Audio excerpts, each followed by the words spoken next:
Don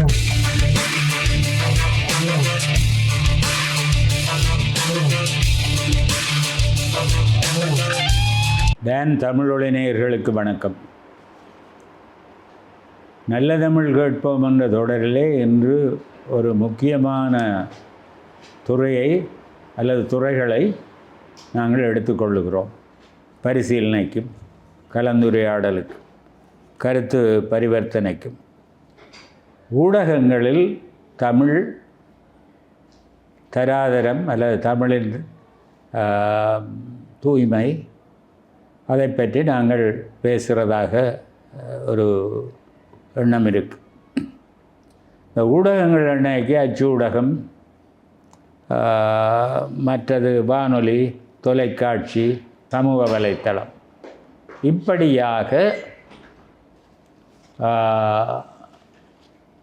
எங்கும் பரந்துபட்டு வியாபித்து ஊடகங்கள் மக்களுடைய வாழ்விலே இன்றியமையாதனவாக, உண்மையில் கற்றவர்கள் மட்டுமல்ல மற்றவர்களும் ஏதோ ஒரு ஊடகத்தை பயன்படுத்தி அதன் மூலம் நாட்டு நடப்புகளை அறிந்து கொள்ளுகிறது ஒரு இயல்பான விஷயமாக இருக்குது. அதிகம் பெரிய கல்வியறிவு இல்லாதவர்களும் கூட காலையில் எழும்பி தேநீரோ கோப்பியோ குடிக்கிறதுக்கு அடுத்தபடியாக பத்திரிகை பார்க்க வேணும், என்ன நடக்குதுன்னு அறிய வேணும் என்று ஆவல் அவர்களுக்கு இருக்குது. அதனுடையால் ஊடகங்கள் மக்களுடைய வாழ்விலே ஒரு இன்றியமையாத அங்கமாகும். சிலர் வரிசையாக எல்லா ஊடகங்களையும் அல்லது முடிந்தளவு பெருமளவிலான ஊடகங்களை அவதானிக்கிறார்கள், பயன்படுத்துகிறார்கள், அவற்றிலிருந்து அறிவு பெறுகிறார்கள். இந்த நிலைமை இருக்கும் பொழுது, நிலைமை இதுவாக இந்த ஊடகங்களிலே எங்களுடைய பெருந்தலைப்பாகிய நல்ல தமிழ் கேட்கிறது, நல்ல தமிழ் வாசிக்கிறது என்று பார்த்தோமானால், இந்த தமிழ் நடையை, வலுவில்லாத தமிழை மக்களிடம் கொண்டு செல்வதிலே ஊடகங்களுக்கு மகத்தான பொறுப்பு இருக்கு. அதை ஏனோ தானோவென்றோ பாராமுகமாகவோ இருந்தால் அந்த ஊடகங்கள் மூலம் மக்களை சென்றடைகின்ற வழுக்கள் நிறைந்த தமிழ் குறிப்பாக இளைய தலைமுறையினரை பாதிக்கும். அதை நாங்கள் கண்ணார காணுகிறோம். அச்சு ஊடகத்தை எடுத்துக்கொண்டோமானால் அச்சிலே வந்தது சரியாக இருக்க வேணும் என்றொரு கற்பிதம் மக்களிடையே இருக்குது. அது அச்சில் வந்துட்டுது. ஆனால் அச்சில் வர்றது சரியாக இருக்க வேணும் என்று எதிர்பார்க்கிற வேளையில் அச்சில் சில வேளை மிக மோசமான வழுக்கள் வருகின்றன. அவற்றை பார்க்க போகிறோம். ஊடகங்களை பற்றிய விமர்சனமோ கண்டனமோ இல்லை. ஊடகங்கள் பொறுப்புணர்ச்சியோடு நடந்து கொள்ள வேண்டும். அவர்களுக்கு தமிழை பொறுத்தமட்டில் நல்ல தரமான தமிழை மக்களிடம், குறிப்பாக இளைய தலைமுறையினரிடம் கொண்டு செல்ல வேண்டிய மகத்தான பொறுப்பு இருக்கிறது. ஆனால் நாங்கள் தேசிய ஊடகங்களை பற்றி பேசலாம், குடாநாட்டிலே 4 பத்திரிகைகள் வருகின்றன, அவற்றை பற்றி பேசலாம். அந்த பொறுப்பை எல்லா ஊடகங்களும் விழிப்போடு கவனிக்கிற மாதிரி இல்லை என்ற விமர்சனத்தை இங்கே இந்த உரையாடலில் கலந்து கொள்ளுகிற அறிஞர்கள் முன்வைப்பார்கள் என்று எதிர்பார்க்கிறேன். இந்த சில நான் நினைக்கிறேன், நான் மாணவ பருவம் முடிந்து வேலையில் சேர்கிற காலத்தில், வேலை பார்க்கிற காலத்தில், இளம் பருவத்தில் 20களின் பிற்கூறில் ஆக்கி பரந்தாமனார் என்னொரு தமிழறிஞர் நல்ல தமிழ் எழுத வேண்டுமா என்ன தலைப்பு மறந்துட்டேன், பிறகு திருத்தலாம் என்னொரு நூல் எழுதினார். நான் அதை மிக விரும்பி பார்த்தேன். என்னுடைய மனத்திலே வழுக்கள் பற்றி இருந்த பல சந்தேகங்களுக்கு பரந்தாமனாருடைய நூல் பதில் தந்தது. அப்படி இந்த துறையிலே பிறகும் வேறு சிலர் எழுதியிருப்பார்கள். கிவாஜா போன்ற தமிழறிஞர்கள் ஊடகங்களை மையப்படுத்தி சொல்லாவிட்டாலும் தமிழ் வலுவில்லாமல் பேச வேண்டும் எழுத வேண்டும் என்ற விழிப்புணர்வோடு சொல்லியிருக்கிறார்கள். இந்த தமிழ் நடை இதில் என்னன்னா ஈழத்துக்கு ஒரு முக்கியமான பங்கு அல்லது ஈழத்தின் பங்களிப்பு குறிப்பிடப்பட வேண்டியது. 19ஆம் நூற்றாண்டிலே சொல்லுவார்கள், தமிழ் கூறும் நல்லுலகத்துக்கு கிட்டத்தட்ட வழிகாட்டி மாதிரி இருந்தது ஈழநாட்டு தமிழ். ஆறுமுக நாவலர், தாமோதரம் பிள்ளை போன்ற பேரறிஞர்கள், அவர்களை தொடர்ந்து சுண்ணாகம் குமாரசாமி புலவர், பண்டிதமணி கணபதி பிள்ளைகளாக வந்த தமிழறிஞர்கள் தமிழ் வழுக்களை சகிக்காதவர்களாக இருந்தார்கள். எங்கேயோ வாசித்த ஞாபகம் இருக்கிறது. ஆறுமுக நாவலரை மையப்படுத்தி தமிழ்நாட்டில் வாத பிரதிவாதங்கள் அவர் காலத்திலே அமோகமாக நடந்தது. நாவலருக்கு எதிராக பலர் கண்டன கணைகள் தொடுத்தார்கள். நாவலரை பற்றி சொன்ன ஒரு தமிழ்நாட்டு அறிஞர் சொன்ன ஒரு கூற்று எனக்கு இன்னும் நினைவிருக்கிறது. வைதாலும் வலுவின்றி வைவாரே. ஆறுமுக நாவலர் ஏசினாலும் கண்டித்தாலும் நிர்தாட்சணியமாக ஒருவரை எழுதினாலும் அந்த வைதலிலும் வைபிலும் நல்ல தமிழ் இருக்குமே தவிர தமிழ் வலு இருக்காது. அப்படியான ஒரு பரம்பரைக்கு, ஒரு மரபுக்கு நாங்கள் வாரிசுகள் என்ற மட்டிலே இந்த ஊடகங்களை நாங்கள் என்று கவனத்துக்கு எடுக்கும் பொழுது நாங்கள் எந்த விதத்திலே ஊடகங்களை சற்று இப்பொழுது இருக்கிற நிலைமைக்கு அப்பால முன்னகர்த்தலாம். ஊடகங்கள் பயன்படுத்துகிற தமிழ் நடையிலே நாங்கள் விழிப்புணர்வோடு எச்சரிக்கையோடு கவனம் செலுத்துவோமானால் அவற்றை மேம்படுத்த நாம் என்ன செய்யலாம் என்று பார்ப்போம். அவர் ஊடகங்களை குறை சொல்வதென்றில்லை, விமர்சிப்பதென்றில்லை, தவிர்க்க முடியாதபடி சில தவறுகளை, வழக்குகளை நாங்கள் பட்டியலிட வேண்டி வரும். அவற்றை இங்கே கலந்து கொள்ளுகிற பெருமக்கள் ஓரளவு ஒரு கட்டமைத்து ஒழுங்குபடுத்தி சொன்னால் நல்லா இருக்கும். சொல் அளவில் வருகிற வழக்குகள், ஒருமை பன்மை, அது எண் வழக்குகள் என்று சொல்லும், அப்படி வருகிற வழக்கு, வாக்கிய அமைப்பிலே வருகிற வழக்குகள், இப்படி பல பிரிவுகள், உட்பிரிவுகளுக்களே அவற்றை அணுகலாம் என்று கருதுகிறேன். இது ஒரு இறுகிய கட்டுப்பாடுள்ள ஒரு சட்டகம் இல்லை. இங்கே கலந்து கொள்ளுகிறவர்கள் மனம் விட்டு பேசலாம். குணேஸ்வரனிடம் போகிறது. போகும் முன்பு நான் என்னுடைய அவதானிப்பில் உள்ள விஷயங்களை அங்கங்கே சொல்லி வருகிறேன். அந்த ஒட்டுநிலை அல்லது சந்தி பிரச்சனைகள், போர் தேங்காய், ஒரு போர் தேங்காய், அம்மி குளவி, இயல்பாக அதை இதண்டு விடலாம். போர்க்காலத்தில் வந்த ஒரு தலைப்பு புத்தூர் பகுதியில் மோதல். புத்தூர் பகுதி என்று இயல்பாக கிராமத்தானே சரியாக சொல்லுவான், அப்படி வந்திருக்கு.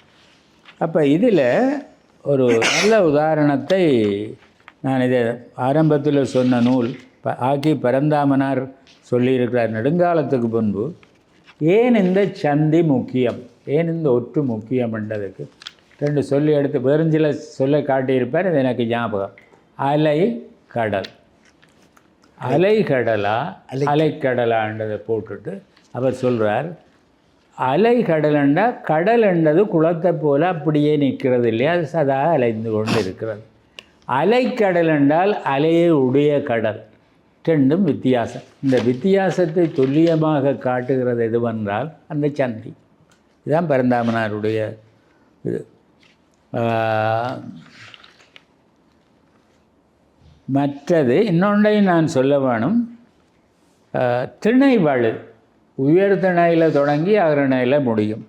மாணவன் தாக்கப்பட்டார்.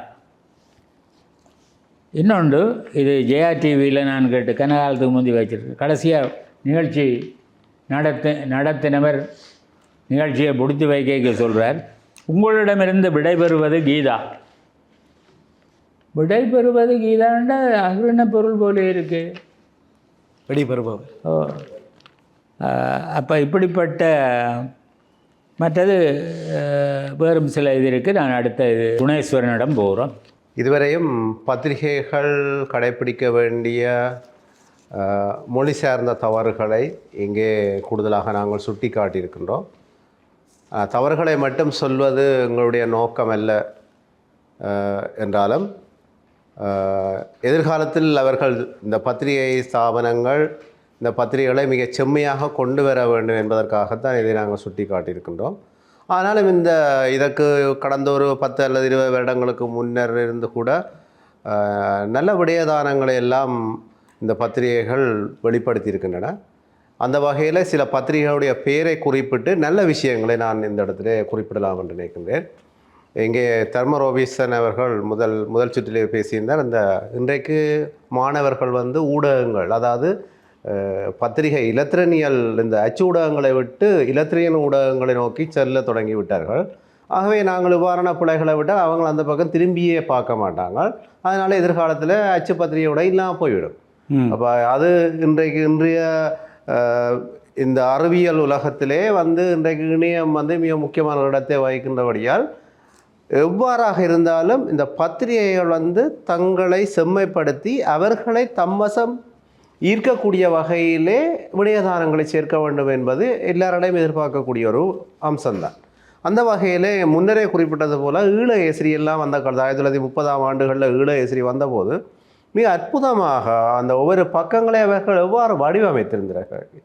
ஏன்னா இலக்கிய பகுதி என்று சொன்னால் இலக்கிய பகுதியில் பிரிவாக இலக்கியவாதிகளை அவர்களை முன்னிலைப்படுத்துவதற்கு ஒவ்வொருவரையும் பற்றி ரசிகமணி கனகசேந்திநாதன் எழுதின அந்த கட்டுரைகள், இவ்வாறு அங்கே வரக்கூடிய சிறுகதைகள், இலக்கிய கட்டுரைகள், அது மட்டுமல்லாமல் அந்த காலத்தில் மிக பிரபலமான வழக்குகளுடைய அந்த விசாரணை எல்லாம் விலாவாரியாக பக்கமாக எல்லாம் அந்த பத்திரிகைகளை வெளிவந்தன. மக்கள் எல்லாம் அந்த அவற்றை வாசித்தார்கள். வாசித்து இந்த சமூகத்தில் என்ன நடக்குது, எப்படி இந்த விசாரணை நடந்தது எல்லாத்தையும் அறிந்தார்கள்.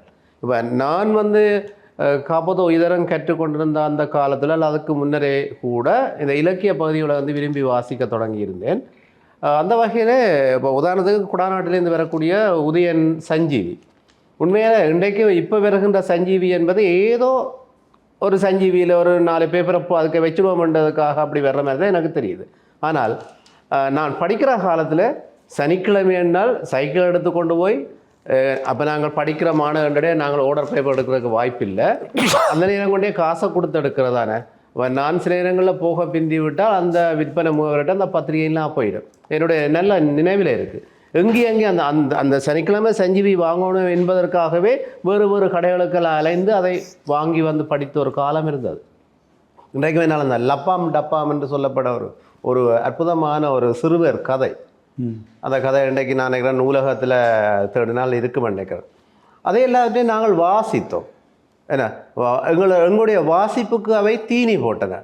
ஒரு உதாரணத்துக்கு அதான் சஞ்சீவியை சஞ்சீவி வரைக்கல அந்த இலக்கிய பகுதியை அவ்வளவு கற்றுக்கமாக அந்த நேரத்திலே கொடுத்திருந்தது. அது சிறுகதை பகுதி இருக்கும், சிறுவர் பகுதி இருக்கும், குறுக்கெழுத்து போட்டி இருக்கும், மற்றது ஓவிய பகுதி இருக்கும், கவிதை பகுதி இருக்கும், ஆழமான கட்டுரைகள் இருக்கும், இலக்கிய கட்டுரைகள் இருக்கும். இன்றைக்கு அந்த நிலைமை இன்னும் செம்மைப்படுத்த வேண்டிய இன்றைக்கு இருக்கக்கூடிய சஞ்சீவி நான் நினைக்கிறேன் ஏதோ ஒரு 4 அல்லது 5 பக்கத்தில் ஏதோ ஒரு பக்கத்தை நாங்கள் நிரப்பிவிட்டால் போதும் என்பது போல இருக்குது. ஆனால் ஆகவே இவர்கள் இன்னும் அதை இன்னும் அந்த முன்னோக்கி செல்ல வேண்டியவற்றை இந்த இடத்துல சுட்டி காட்ட வேண்டியிருக்கு. இதே போல் தினகரன் பத்திரிகையை நான் கடந்த பல வருடங்களுக்கு முன்னர் வந்தது உயிர் ஆயுதம் என்று ஒரு பகுதியை ஞாயிற்றுக்கிழமை அல்லது இலக்கிய பகுதியை சேர்ப்பார்கள். அந்த பகுதிக்காகவே நான் அந்த பத்திரிகையை எடுத்தேன். அதன் பின்னர் என்னுடைய பிள்ளைகள் வளர்ந்து வருகின்ற போது சிறுவர் பகுதி ஒரு முழு பக்கத்தில் இறுதி பக்கத்தில் வெறும் தினகரனில் அந்த சிறுவர் பகுதிக்காக என்னுடைய பிள்ளைகள் ஓவியங்களுக்கு வரைந்து அனுப்புவதற்கோ அல்லது வேறு சில பகுதிகளை அனுப்புவதற்காக அந்த பத்திரிகை எடுத்து என்னுடைய மகன்மார் ஓவியங்கள் சிறிய சித்திரங்களை வரைந்து அனுப்பிய போது அவற்றை அந்த பத்திரிகை பிரசுரித்தது. இன்னும் பலருடைய அவர்களுக்கு ஆர்வம் வந்துவிட்டது.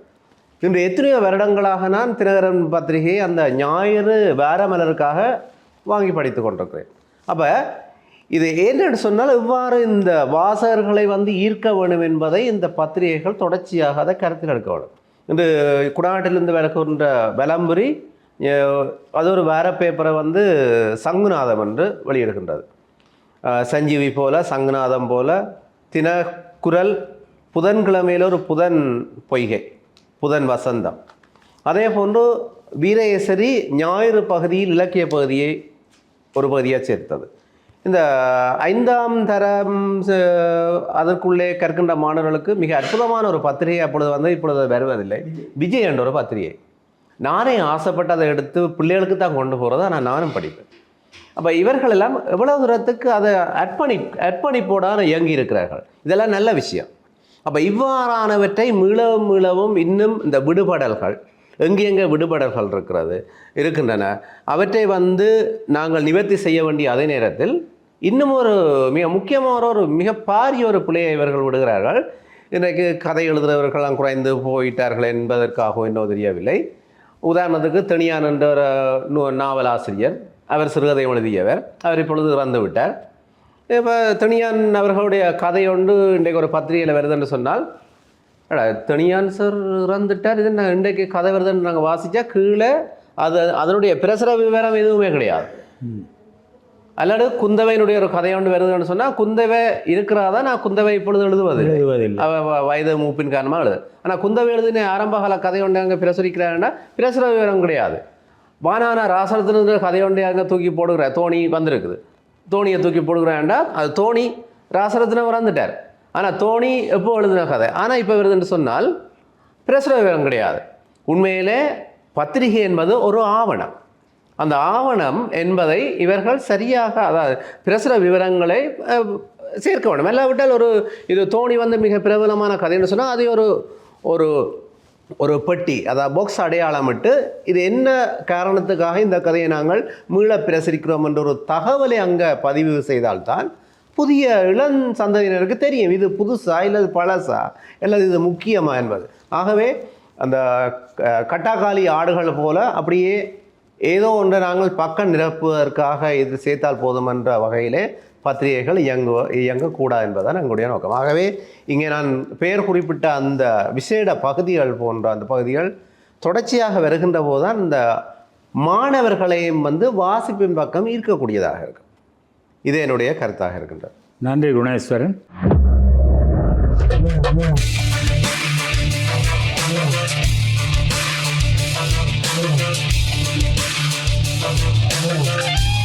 அடுத்து தர்ம ரோபின்சன் தம்முடைய கருத்துக்களை முன்வைப்பார். நாங்கள் பத்திரிகை செய்திகள் தொடர்பான விடயங்களில் பத்திரிகைகள் தொடர்ந்து வாசகர்களுக்கு அநீதி இழைக்கிறது என்று கூற முடியாது. பல வாசகர்கள், பல வாசிப்பாளர்களை, பல செய்தி அறிவிப்பாளர்களை எல்லாம் இந்த பத்திரிகை தான் முன்னுக்கு கொண்டிருக்குது. ஒரு செய்தியாளரை உருவாக்குறதும், ஒரு வாசிப்பாளரை உருவாக்குறதும், ஒரு சிந்தனையாளரை உருவாக்குறதும், ஒரு அறிவாளியை உருவாக்குறதும் இந்த பத்திரிகைகள் பல அதற்கு உந்து சக்தியாக இருந்திருக்கின்றன. இப்போது இந்த பத்திரிகைகள் இயங்குகிற நிலைகளில் வந்து பார்க்கல சில நேரங்களில் அந்த செயற்பாடுகள் கொஞ்சம் தவிர்ந்து போகிறதுன்றதை நாங்கள் அறிஞ்சு கொள்ளக்கூடியதாக இருக்குது. சில நேரங்களில் முன்பக்கம் போடுற செய்தி வந்து தேவையில்லாத செய்தியாக இருக்கும், கடைசி பக்கத்தில் போடுற செய்தி வந்து சில நேரம் மிக முக்கியமான நாட்டுக்கு எங்களுக்கு அவசியமான செய்தியாக இருக்கும். அப்போ செய்திகளில் வந்து எது முக்கியமான செய்தி, எது தேவையில்லாத, அதாவது வந்து அவசரமில்லாத செய்தி என்று, அதாவது முக்கியமான செய்தி என்று புரிந்து கொள்ள முடியாத அளவுக்கு சில பத்திரிகைகளில் சில செய்திகளை நாங்கள் அவதானிக்கக்கூடியதாக இருக்குது. மற்றது பத்திரிகையாளர்கள் வந்து தங்களுடைய வியாபார நோக்கத்துக்காக விளம்பரத்துக்கு முன்னுதாரணம், மிக முக்கியமாக நீங்கள் அவதானித்தீங்கன்னு சொன்னால் முன்பக்கத்திலேயே அரைவாசி பக்கத்திலே, அதாவது அரை பக்கத்திலேயே விளம்பரத்தை போட்டிருப்பார்கள். செய்தி வந்து சின்ன சின்னனாக செய்திகளை நெருக்கி பதிவிட்டிருப்பார்கள். அப்போ அந்த விளம்பரத்தை கொடுக்குற முன்னுரிமையை அந்த செய்திகளுக்கு, அதாவது முகப்பு பக்க செய்திகளுக்கு அவர்கள் கொடுக்கறது மிக குறைவாக இருக்குது. இது வந்து பத்திரிகைகளில் உள்ள ஒரு பாரிய ஒரு பிரச்சனையாக இருக்குது. மற்றது இப்போ இருக்கிற காலப்பகுதியில் முன்பக்க செய்தி கொடுத்தா அதுக்கான நம்பர் ஒன்று போடுவினம், இது 2ஆம் பக்கம் இல்லாட்டி 16ஆம் பக்கம் 15ஆம் பக்கத்தில் இதில் தொடர்ச்சி பார்க்கலாம்னு சொல்லி. சில நேரம் இந்த செய்தியை நாங்கள் 16ஆம் பக்கத்தில் தேட போனோம்னா சில நேரம் வந்து செய்தி இல்லாத சந்தர்ப்பம் கூட எங்களுக்கு காணப்படுது. ஏன்னா அந்த செய்தியை முக்கியப்படுத்தி அதுக்கான தொடர்ச்சி கூட சில நேரத்தில் காணப்படாது. சில நேரம் அந்த தொடர்ச்சிக்கு போனால் 2-3 செய்திகளோட தொடர்ச்சி மாதிரி இருக்கும். அதை பார்த்தேன், இந்த தலைப்பும் ஒரே மாதிரி இருக்கும், அந்த தலைப்பும் ஒரே மாதிரி இருக்கும். அப்போ செய்தியோட தொடர்ச்சி கூட எங்களுக்கு சில நேரம் குழப்பத்தை கொண்டு வர மாதிரி, அவர்களுடைய அந்த செய்தியினுடைய முழுமை எங்களுக்கு கிடைக்காத அளவில் எங்களோட வாசகர்கள்ட்ட அந்த பிரச்சனை இருக்குது. இதெல்லாம் வந்து பத்திரிகை பதிவிடுற பத்திரிகையாளர்கள் மிக முக்கியமாக கவனிக்க வேண்டிய விஷயம். இப்போ இருக்கிற காலப்பகுதியில் இளம் தலைமுறையிட்ட ஏஐ போன்ற மிக முக்கியமான செயலியெல்லாம் இப்போ நடைமுறையில் வந்திருக்குது. ஒரு ஒரு ஒரு விடயத்தை நாங்கள் பதிவிட்டோம் என்று சொன்னால், தமிழ் என்ற ஒரு விஷயத்தை தமிழில் நாங்கள் அந்த செயலியில் நாங்கள் டைப் பண்ணோம்னு சொன்னால், தமிழ் தொடர்பான முழு விடயத்தையும் அந்த செயலி எங்களுக்கு அள்ளித்தரும். ஆனால் அந்த செயலி திரைகளை மிக அச்சுறுத்தமாக குற்றம் எங்கே வரணுமோ, கமா எங்கே போடணுமோ, எல்லா விடயங்களையும் அச்சுறுத்தி அந்த செயலி தருகுது. ஆனால் இந்த பத்திரிகைகளில் நாங்கள் இதை அவதானிக்கிறது மிக குறைவாக இருக்குது. முன்னுக்கு பின் முரணான தலைப்புகள், தலைப்பு வேறு செய்தி வேறையாக இருக்கும். ஒரு தலைப்பு என்னத்தை சொல்லுதுன்னு பார்க்குற செய்தியை பார்த்தா செய்தி வந்து அந்த தலைப்புக்கும் செய்திக்கும் தொடர்பில்லாமல் இருக்கும். அப்போ இப்படியான செயற்பாடுகள் காரணமாக பத்திரிகையில் உள்ள அந்த விருப்பத்தன்மை குறைஞ்சு போகுது. இதுகளை பத்திரிகையாளர் கவனிக்க வேணும். ஆனால் பத்திரிகை வந்து எல்லாருக்குமே மிக முக்கியமான ஒன்று. அதை இந்த பத்திரிகையாளர் கவனித்தா இன்னும் இந்த ஊடகம் வளர்ந்து செல்லும்ன்றது எங்களுடைய கருத்து. நன்றி ரோமிசன். இன்னும் நாங்கள் இங்கே இயலவே உரையாடாத ஒரு விஷயத்தை சொல்லி இருக்கிறார். என்னென்றால், எவ்வளவு வெளி ஸ்பேஸ் எதுக்கு கூட கொடுக்குறோம், எதுக்கு குறைய கொடுக்குறோம். சில வேளை விளம்பரத்தை முன்பக்கத்துக்கு எடுத்து சில சிறப்பு இதழ்களில் அப்படி வரத்தான் செய்யுது விளம்பரத்து. அது அரைப்பக்கத்தை பக்கத்தை பிடிக்க அதில் ஒரு கொஞ்சம் 3 பக்கத்துக்கு செய்தி வர்றது, அது அவ்வளவு ஒரு ஒரு முறைமையாக எனக்கு படவில்லை. அப்படி சிலர் இதை கருதி செய்கிறார்கள், லாபத்தை கருதி அல்லது வணிக நோக்கில் செய்கிறார்கள். அடுத்தது ஒரு பிரச்சனை என்னென்னா, இந்த பத்திரிகைகளில் சஞ்சிகை பதிப்புகளை பலர் குறிப்பிட்டு, குணேஸ்வரன் குறிப்பிட்டார், ரமேஷ் குறிப்பிட்டார், எல்லோரும். சஞ்சிகை ஒரு கிழமையிலே ஒரு நாளைக்காவது, ஞாயிறோ ஏதோ ஒரு நாளைக்கு வரும். அந்த சஞ்சிகை அறிவு ஊட்டுறதா இல்லை கல்வி ஊட்டுகிற பணியை வெற்றிகரமாக செய்திருக்கு. காலங்காலமாக இளையசரி காலத்தில் இருந்தே எங்களோட பத்திரிகைகள் அதை செய்து வந்திருக்கின்றன. அந்த பொறுப்பில் இருந்து காலப்போக்கில் சில பத்திரிகைகள் கொஞ்சம் நழுவ விட்டதுன்னு சொல்ல மாட்டேன், தளர்ந்து விட்டார்கள் என்று நான் சொல்லுவேன். அந்த நல்ல தமிழில் பத்திரிகை வர வேணுமென்றதுக்கு எங்களுடைய அண்மை காலம்னா கடந்த 10-15 வருஷத்துக்குள்ளே திசை என்ற ஒரு பத்திரிகை வந்து அண்மையில் காலமான மிக ஆற்றல் வாய்ந்த எழுத்தாளராகிய மூப்போ என்று சொல்லுவோம், மூனா பொன்னம்பலம் ஆசிரியராகவும் இயேசுராஜா உதவி ஆசிரியராகவும் இருந்து திசையை நடத்தினார்கள். அந்த திசையை பத்திரிகை தானே, நியூஸ் பிரிண்டில் அடிபட்டது தானே என்று சுழட்டி எறிய மனம் வராது. அது வச்சிருக்க வேண்டியது, பேண வேண்டியது, ஆவணப்படுத்தப்பட வேண்டியது என்று முழு பத்திரிகையும் பேணப்பட வேண்டியது என்ற ஒரு நிலைமை இருந்தது. அந்த தரம் எல்லாம் காலப்போக்கில் வளவ விட்டுட்டோம். எனவே இது காலத்தின் வண்ணம் அல்லது கலியின் வண்ணம் என்று சொல்கிற மாதிரி சொல்லலாமோ தெரியல. இப்போ இந்த ஏனைய ஊடகங்கள் வந்து அச்சு ஊடகத்தை விழுங்கி விடுகிற ஆபத்து இருக்குது. அச்சூடகக்காரர் அந்த துறையில் உள்ளவர்கள் விழிப்புணர்வோடு இந்த சவாலை எதிர்கொண்டு தாங்களும் தங்களை நிலைநிறுத்த வேண்டும்.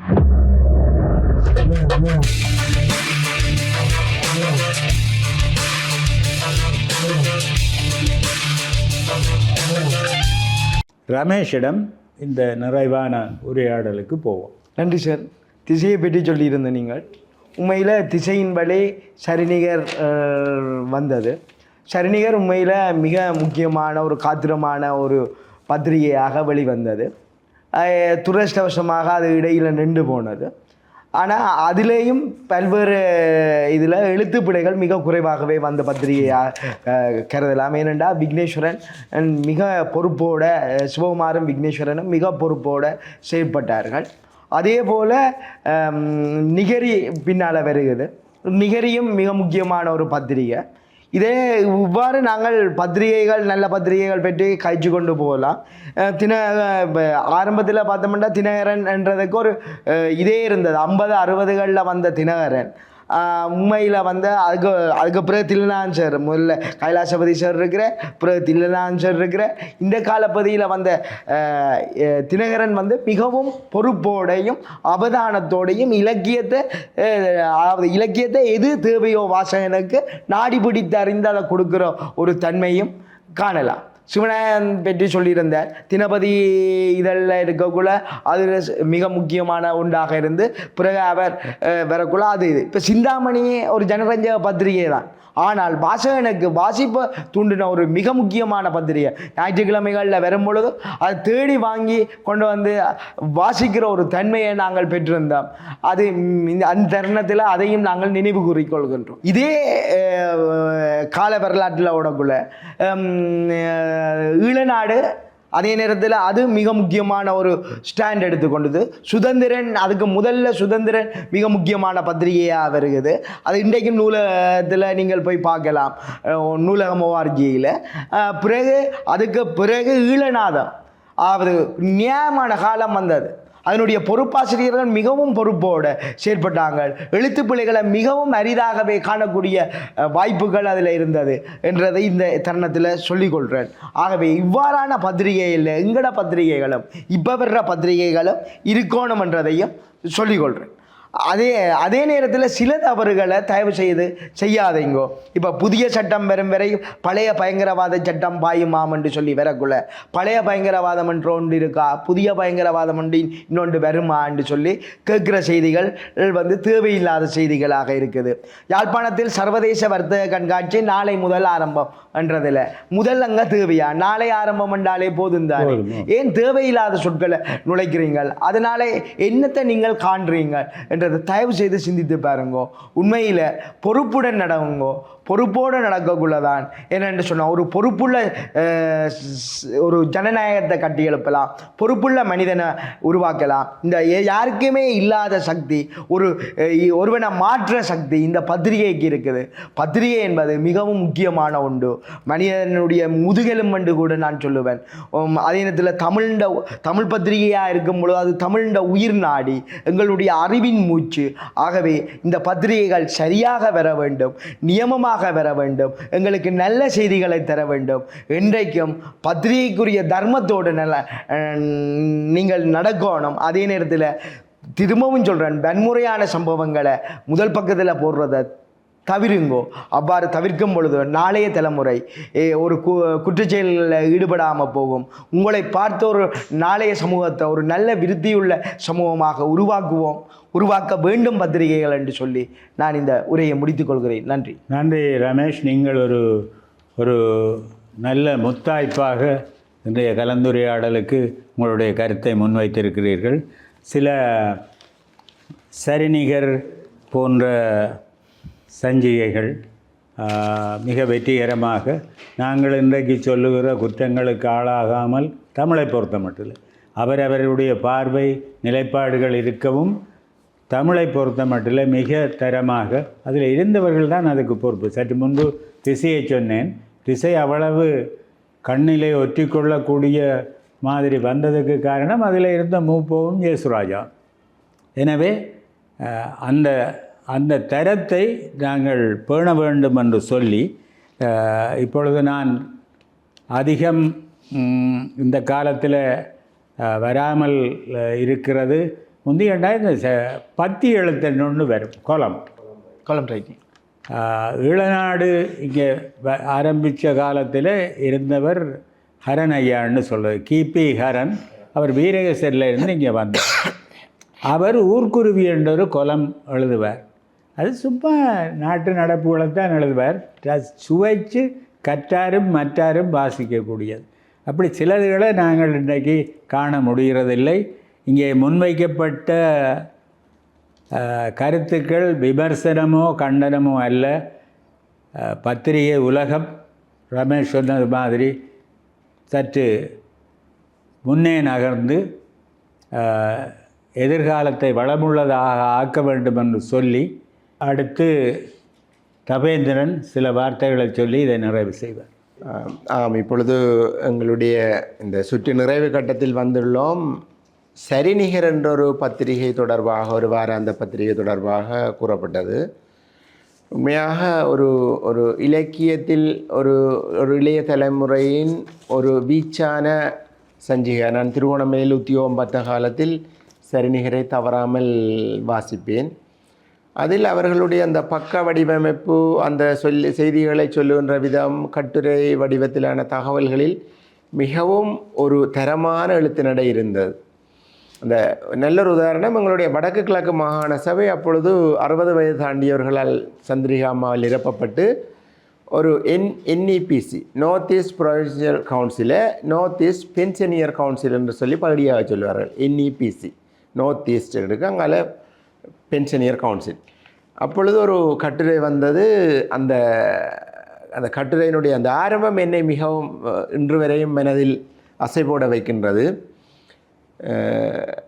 அதாவது, கரையான் புற்றெடுக்க கருநாகம் குடிகொண்டது போல் போராட்டத்தில் மட்டுமல்ல போராட்ட துயரிலும் பங்கெடுக்காத ஒரு தலைமுறை என்று வடக்கு கிழக்கு மாகாண சபையை வளைத்து போட்டு அனுபவித்து வருகிறது.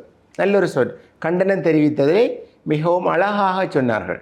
அப்படி மிக மிக அழகாக சொன்ன ஒரு பத்திரிகை ஆசிரியர்கள், எழுத்தாளர்கள் எல்லாம் இருந்தார்கள். இப்பொழுது இந்த வாசிப்பு பண்பாட்டில் அந்த பத்திரிகைகள் நின்று போனது எங்களுக்கு ஒரு துயரம். அடுத்ததாக, இந்த வாசிப்பு பண்பாட்டில் வன்பிரதி வாசித்தல், மின்பிரதி வாசித்தல் என்று 2 வகை இருக்கின்றது. இந்த வன்பிரதி வாசித்தல் என்றது இந்த அச்சிடப்பட்ட புத்தகங்கள், பத்திரிகைகள், சஞ்சிகைகள். அந்த வன்பிரதி பண்பாடு எப்படி இருக்கும் என்றால், ஒரு வாழை இலையில் நாங்கள் ஒரு மதிய உணவு உண்ட நிறைவை தரும் இந்த வன்பிரதி பண்பாடு. இந்த மென்பிரதி பண்பாடு, அதாவது சாஃப்ட் காப்பி, நாங்கள் இந்த ஸ்மார்ட் ஃபோன், அதாவது திறன் தொலைபேசிகள், லேப்டாப், மேசை கணனிகளில் பார்த்து விட்டு போகின்றோம். இது இந்த லஞ்ச் சுவியில் சுற்றி சாப்பாடு மாதிரி இருக்கும். இந்த லஞ்ச் சு சாப்பாடு ஒரு கன நேரம் இருக்காது, புளிச்சு போடும். இந்த வாழை இலையில் போட்ட சாப்பாடு கன நேரம் இருக்கும். ஆகவே நாங்கள் இந்த வாசிப்பை தொலைத்த சமூகம் ஒரு ஆபத்தான நிலையை நோக்கி போகின்றதுன்றதை குற்றச்சாட்டை சொல்கின்ற நாங்கள் வன்பிரதி பண்பாட்டை ஊக்குவிக்கின்ற பத்திரிகைகளை நிச்சயம் ஊக்குவிக்க வேண்டும். அது எமது காலத்தின் தேவை. அதுக்குரிய மாற்று வடிவங்களை என்னுடைய தம்பி ஸ்வீடன் நாட்டில் இருக்கின்றார். உலகில் பத்திரிகைகள் அதிகம் வாசிப்பவர்கள் உள்ள நாடு ஸ்வீடன் என்று சொல்வார்கள். தம்பியிடம் கேட்ட சொல்வார்கள், இப்பொழுதும் வாசிக்கின்றார்கள். அப்போ நாங்களும் இந்த வெண்பிரதி பண்பாட்டை பின்பற்றுவதற்குரிய ஊக்குவிப்பை சரியான முறையில் புதிய தலைமுறைக்கும் கொடுக்க வேண்டும் என்று கூறி எனது உரையை நிறைவு செய்கின்றேன். ரவீந்திரன் ஒரு முக்கியமான செய்தியை அவர் விடுத்திருக்கிறார். இதற்கு நல்ல முத்தாய்ப்பு. நாங்கள் வன்பிரதி பண்பாட்டை சோரவிடக்கூடாது. எத்தனை மென்பிரதிகள் வந்தாலும், அந்த சாதனங்கள் வந்தாலும், வன்பிரதி அதனுடைய பேருக்கு அமைய வல நிலையாக நின்று நிலைக்கக்கூடியது. நண்பர் ரமேஷ் ஒரு மிக முக்கியமான ஒரு விடயத்தை இங்கே சுட்டி காட்டியிருக்கின்றார். சரிநிகர் மற்றும் நிகரி ஆகிய பத்திரிகைகள் மிகப்பெரிய ஒரு பாரிய பங்களிப்பை ஈழத்து இலக்கிய சூழலில் ஆற்றியிருக்கின்றன. என்னை பொறுத்தளவில் என்னென்னு சொன்னால், அது மிக முக்கியம். என்னென்னு சொன்னால், எங்களுக்கு நவீன இலக்கியம் என்று நாங்கள் வருகின்ற போது நவீன இலக்கியத்தை வளர்த்தெடுத்த பத்திரிகைகள் மிக முக்கியமான பத்திரிகைகளாக நாங்கள் சரிநிகர், நிகரியை பார்க்கணும். அதே போன்று இங்கே தலைவர் அவர்கள் குறிப்பிட்டது போல் திசை மிக முக்கியமான பத்திரிகை. இந்த காலத்திலே தான் அது போர்ச்சூழல், அதாவது போர்க்காலகட்டத்திலே ஈழநாதம் என்ற ஒரு பத்திரிகை வந்திருந்தது. மிக அற்புதமாக அவர்கள் எவ்வளவு நெருக்கடிகளுக்கு மத்தியில் இருந்து அந்த பத்திரிகைகளை கொண்டு வந்தாலும் கூட இலக்கிய பகுதிகளுக்கும் மக்களுக்கு தேவையான விடயங்களை கொடுப்பதிலும் மிக காத்திரமான பங்களிப்பு எல்லாம் செய்திருக்கிறார்கள். இந்த இடத்துல என்னுடைய ஒரு சொந்த அனுபவத்தையும் கூட இந்த பத்திரிகைகள் கூட நான் இந்த இடத்துல பதிவு செய்ய விரும்புகிறேன். முன்னர் நான் குறிப்பிட்டேன், பத்திரிகை என்பது ஒரு ஆவணம் என்று சொல்லி. உண்மையில் ஒரு ஆவணப்பதிவாக அந்த பத்திரிகைகள் இருக்கின்றன. நான் இப்போ கவிஞர் செல்லியாவுடைய அவருடைய ஒரு முழுமையான ஒரு தொகுப்பொன்றை செய்கின்ற அந்த நேரத்திலே அவருடைய படைப்புகளை எல்லாம் தேடி திரிகின்ற போது எங்கெங்கெல்லாம் இருந்து என்று பார்த்தால் ஈழ ஏசிரியில் அதிகமான படைப்புகள் வந்திருந்தன என்ற தகவல் எனக்கு கிடைத்தது. ஆனால் இளையசிரியை தேடிக்கொண்டு போனால் இளையசிரியை இப்பொழுது நாங்கள் வெளியில் எடுக்க முடியாது. இளையசிரி இப்பொழுது 2-3 இடங்களில் இருக்கிறது. யாழ்ப்பாண பல்கலைக்கழக நூலகத்திலே இளையசிரி கொஞ்சம் பிரதிகள் இருக்கின்றன. அதை என்னோடு சேர்ந்த நண்பர் செல்வதாஸ் அவர்கள் அப்பொழுது அங்கே பல்கலைக்கழகத்தில் மேற்பட்ட படிப்பு கற்றுக்கொண்டிருந்தபடியினால் அங்கிருந்து சில தகவல்கள் அந்த ஆவணங்களை எடுப்பதற்கு அவர் அந்த பத்திரிகை எடுத்தால் அந்த பத்திரிகை அப்படி கையிலே தொடவும் உடைந்து விடுவதாகும். அப்போ தன்னுடைய தொலைபேசியால் ஸ்கேன் பண்ணி தான் அதை கொண்டு வந்து பிறகு நாங்கள் எடுத்தோம். ஆனால் மேலும் நாங்கள் தேடிக்கொண்டு இருக்கின்ற போது இன்னும் ஒரு சிலரிடம் அவருடைய சொந்த சேகரிப்பில் இருந்தது என்பதை அறிந்தும் யாழ்ப்பாண பொது நூலகத்தில் மிக அற்புதமாக நுண்படச் சுருளாக்கி வைத்திருந்தார்கள். இன்றைக்கு நீங்கள் சென்றால் இந்த இளையவர்கள் எல்லாம் வாசிக்கலாம். 3 பத்திரிகைகள், ஆரம்ப காலத்தின் 3 பத்திரிகைகள், மார்னிங் ஸ்டார் என்று சொல்லப்படக்கூடிய உதயதாரகை மற்றும் இந்து சாதனம் மற்றும் இளையசிரி, இந்த 3 பத்திரிகைகளுடைய நுண்படச் சுருள் மைக்ரோஃபிலிம், அங்கே மைக்ரோஃபிலிம் இருக்கிறோம். அந்த மைக்ரோஃபிலிமில் நாங்கள் வாசிக்கலாம். நான் அந்த ஒரு மைக்ரோஃபிலிமில் கிட்டத்தட்ட 1 வருட பத்திரிகை அங்கே இருக்குது.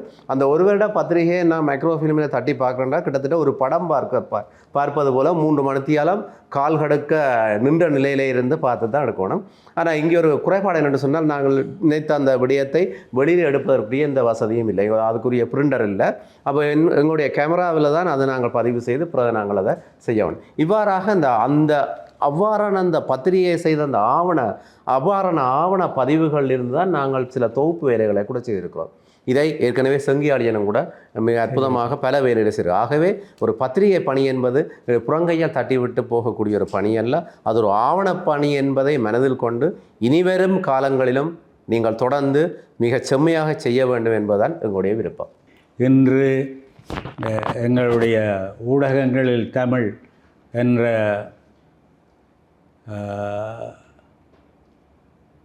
இந்த கலந்துரையாடலை நிறைவு செய்கிறோம்.